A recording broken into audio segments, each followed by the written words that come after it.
Bonjour et bienvenue sur le podcast des Petites Transmissions, le podcast à destination des professionnels de la petite enfance et des familles. Je m'appelle Lika Sarr, je suis formatrice petite enfance et thérapeute et avec les crèches et écoles Montessori Les Petites Canailles, nous vous proposons des épisodes qui abordent en toute transparence les sujets du quotidien de nos métiers.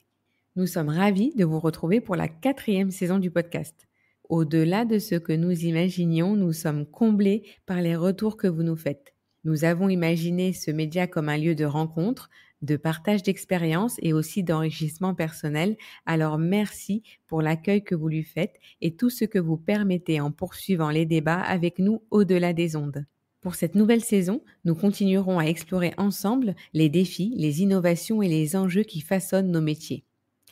Vous verrez, le rythme des épisodes va s'intensifier pour permettre de donner la parole à une variété d'acteurs de la petite enfance plus riche encore. Pour cet épisode d'introduction, je voulais parler de la formation continue, particulièrement dans le secteur de la petite enfance. Certes parce que c'est mon domaine d'expertise depuis plus de 10 ans, et aussi parce que je suis convaincue de son importance, de sa place cruciale pour valoriser les professionnels de la petite enfance. Je voudrais explorer avec vous comment la formation, qu'elle soit formelle ou informelle, transforme nos pratiques et renforce notre impact sociétal.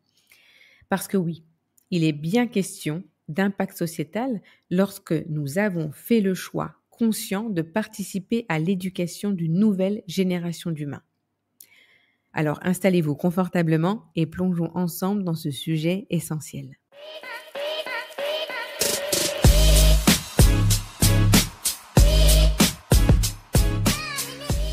Le domaine de la petite enfance est au cœur d'enjeux sociétaux fondamentaux. Les premières années de la vie sont cruciales pour le développement cognitif, émotionnel et social des enfants. La qualité de l'accompagnement qu'ils reçoivent peut avoir des répercussions à très long terme. Les études en neurosciences ont démontré l'importance des interactions précoces sur le développement du cerveau de l'enfant. Tout ça, ce sont des choses que nous savons.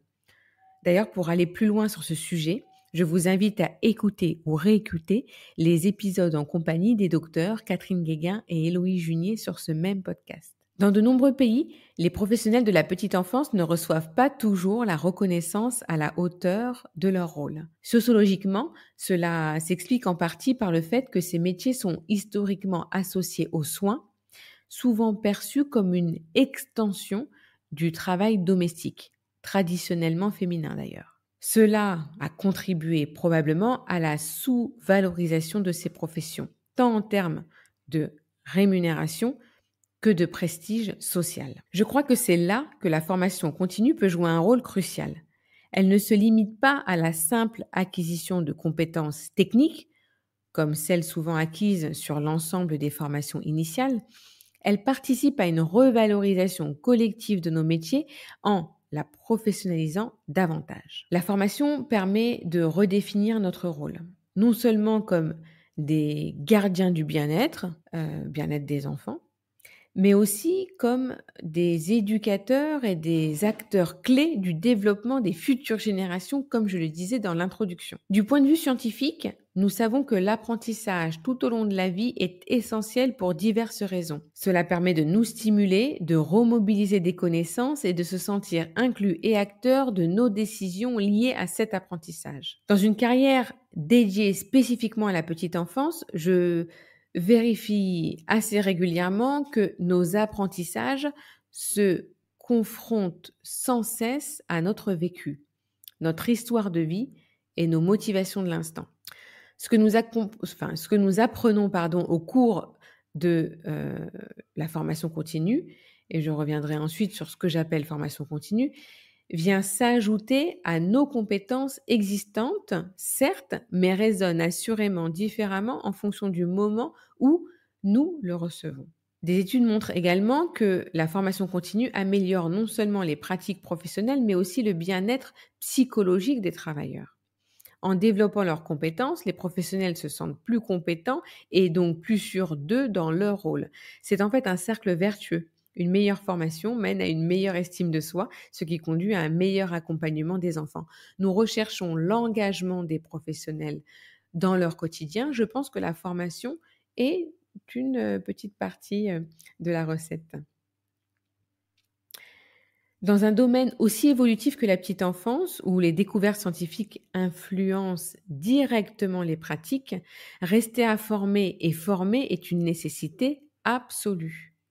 Nous remarquons que dans le secteur de l'éducation, à chaque génération, cela évolue. Il est impératif de re-questionner l'éducation que nous avons reçue, je crois. En tout cas, c'est comme ça, c'est de cette manière-là que je propose mes formations, de re-questionner toutes nos représentations pour pouvoir mettre en place l'éducation, en tout cas le projet éducatif qui semble convenir à notre société ici et maintenant. Quand on parle de formation continue, on imagine souvent des sessions formelles en salle, des ateliers, des conférences ou même des sessions e-learning interactives à distance comme ce que je propose d'ailleurs moi au quotidien.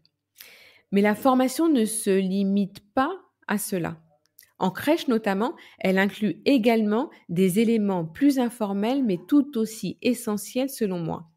Par exemple, les réunions d'équipe régulières qui sont une opportunité de partager des pratiques, d'échanger sur les difficultés rencontrées et de réfléchir ensemble aux meilleures approches. De même, les entretiens individuels avec le ou la responsable d'établissement qui permet un espace de dialogue pour discuter des objectifs professionnels, des besoins en formation et des aspirations de chaque professionnel. Et ça, je crois que c'est indispensable. Aussi, les temps d'observation croisés entre collègues qui représentent une source précieuse de retour sur expérience.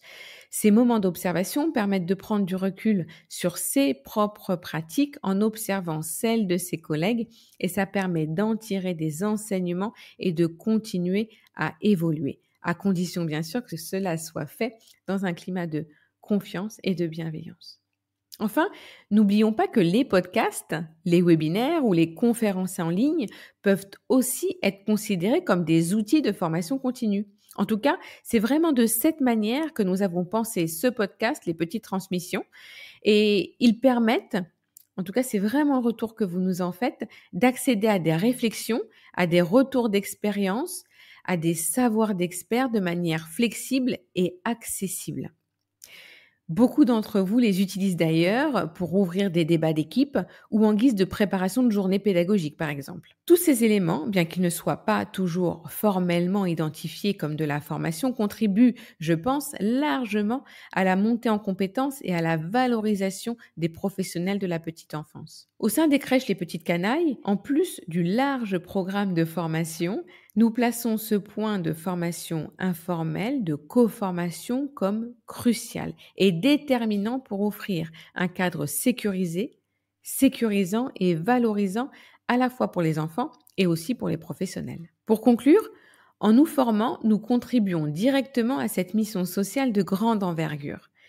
Nous devenons des vecteurs de changement, non seulement pour les enfants que nous accompagnons, mais aussi pour leurs familles et par extension pour la société dans son ensemble. C'est un impact que nous devons reconnaître et valoriser tous ensemble. Dans cette 4e saison, nous continuerons à explorer ensemble les thèmes essentiels à notre pratique. Nous vous apporterons des outils concrets, des réflexions inspirantes et des témoignages qui, nous l'espérons, nourriront votre parcours professionnel. Merci de nous suivre dans cette aventure. Retrouvez-nous sur les réseaux sociaux pour nous laisser quelques mots sur votre expérience et je me ferai aussi un plaisir de répondre à vos questions. Retrouvez-nous sur les réseaux sociaux pour nous laisser quelques mots sur votre expérience et je me ferai aussi un plaisir de répondre à vos questions. Pour aider à notre visibilité, partagez ne serait-ce qu'à 2 ou 3 personnes autour de vous vos épisodes préférés. Mettez-nous 5 étoiles et mieux, un petit commentaire sur votre plateforme d'écoute préférée. À très bientôt pour de nouvelles petites transmissions.